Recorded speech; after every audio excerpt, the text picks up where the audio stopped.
안녕하세요. 참대화 연구소 소장 김혜곤입니다.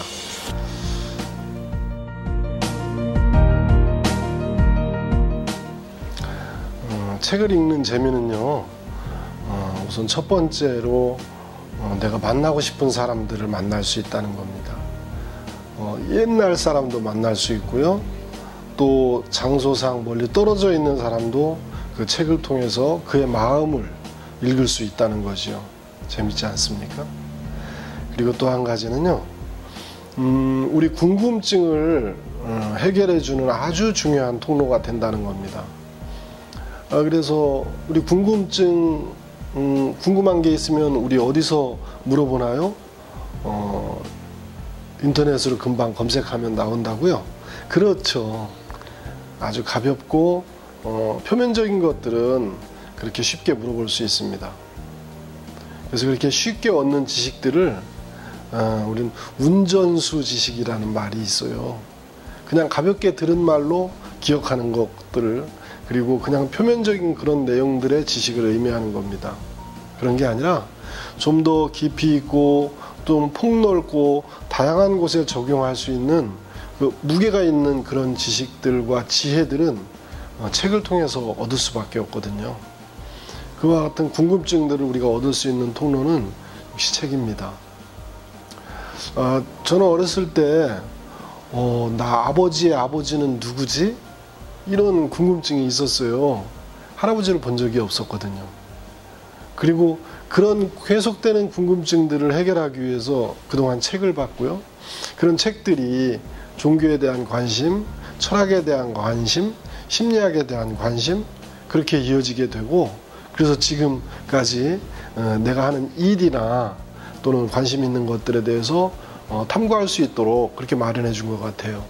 그런 고민들을 해결할 수 있는 답이 책에 있다, 그런 얘기죠. 책은 그래서 재미있는 것 같아요.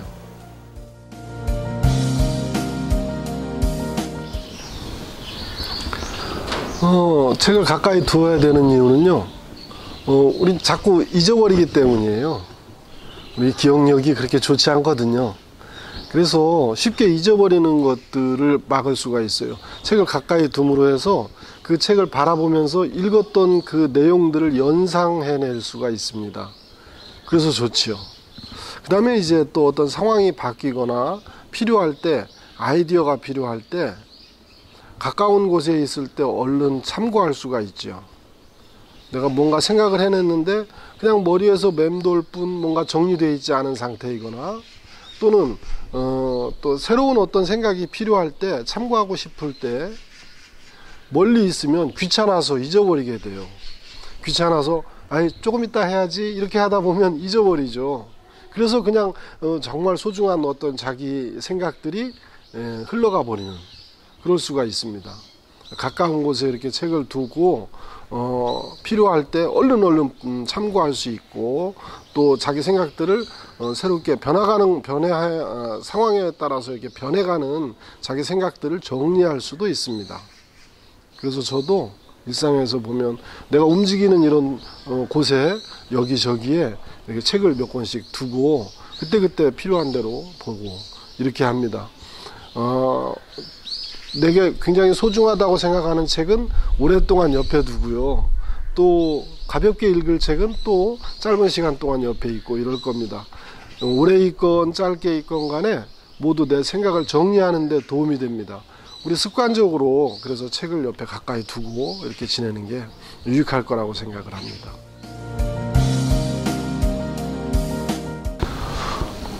책이 내게 뭐냐고 하는 질문은, 거기에 대해서 책은 이겁니다 이렇게 말하는 건 좀 꾸미는 말 같고, 그냥 책은 꼭 그냥 필요한 거예요. 우리가 살기 위해서 음식을 먹는 거라든지, 또는 출근하기 위해서 자동차를 타는 것과 같은 거죠. 우리가 삶을 좀 더 깊이 있고 풍요롭게 사는 데 있어서는 그냥 꼭 있어야 되는 거예요. 그냥 있어야 되는 거지요. 그 책에 어떤 특별한 의미를 붙이면 그게 특별한 게 됩니다. 그런데 그냥 당연히 있어야 하는 거, 마치 친구 같은 거, 음식 같은 거, 자동차 같은 거, 그 책이에요.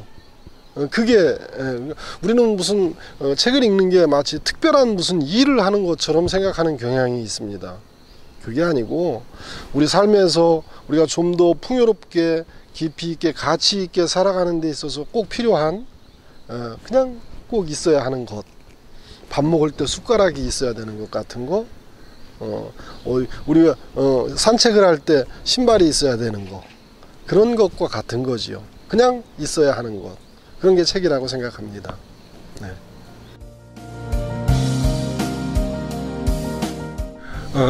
책이 우리에게 주는 가장 큰 힘은요, 그 책을 읽을 때 우리는 혼자 상상을 하게 됩니다.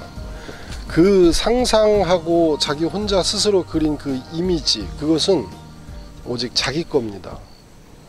그래서 자기가 세상의 삶의 주인이 되는 거지요. 그 주체적인 것, 내가 삶의 주인이 되는 것, 이것이 가장 큰 힘입니다. 우리 최근에는 여러 가지 동영상이나 다양한 컨텐츠들이 있어서 책 외에 정보를 전달하는 여러 가지 매체들이 있습니다. 그런데 그런 매체들과 책의 차이점은 명백하게 하나가 있는데, 그것은 다른 것들은 이미지를 이미 제공해서 준다는 겁니다. 만들어진 이미지를 주는 것이되, 책은 읽으면서 자기가 이미지를 상상하면서 만들어가는 거기 때문에 그게 자기만의 세계를 만들어가는 아주 큰 힘이 되는 겁니다. 이런 자기만의 세계를 만들어가고 자기만의 그 이미지를 구축해가고, 이것들이 개성이고 창의성이며, 또 이런 것들을 통해서 우리가 앞으로 이 사회가 필요로 하는 그런 창조적인 그런 능력들을 개발할 수 있는 아주 위대한 힘이 되는 겁니다. 다른 동영상 많이 봐서 얻을 수 있는 것과 다른 오직 자기만의 그림을 그리는 것, 그게 책의 힘이라고 생각을 합니다. 창의력을 기르는 거죠.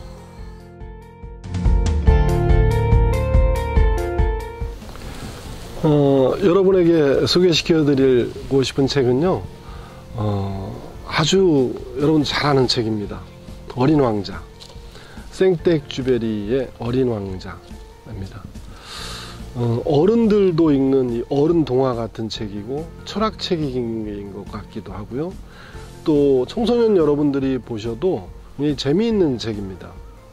근데 이 책의 의미가 뭐냐면, 우리 사람들이 갖고 있는 어떤 마음, 내면의 세계, 또 어떤 갈등들, 이런 것들을 어린 왕자의 모습에서 이렇게 아주 정교하게 그렇게 그려지고 있습니다. 그 책을 읽는 동안에 여러분들은 자기 마음을 한번 되돌아볼 수 있고요. 이렇게 책에 보면 그림도 있고 그래서 아주 읽기 편해요. 그래서 한 편을 읽고 자기 마음을 한번 다시 정리해서 써보고, 이렇게 하면 자신의 어떤 내면들을 정리하는 데 크게 도움이 될 겁니다.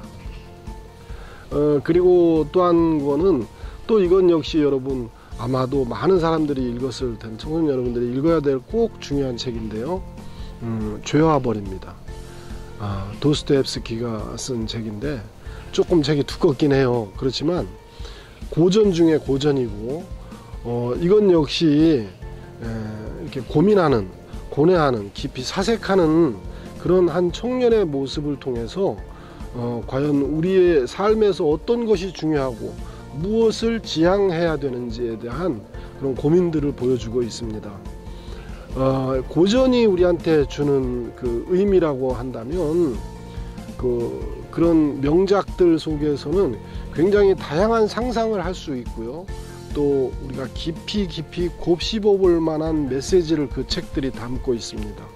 그래서 내가 무슨 책을 읽었다가 중요한 게 아니라 그 책을 아주 꼼꼼하게, 그리고 곰곰이 생각하면서, 그리고 천천히 깊이 있게 읽어가는 그런 자세가 좀 도움이 될 것 같습니다.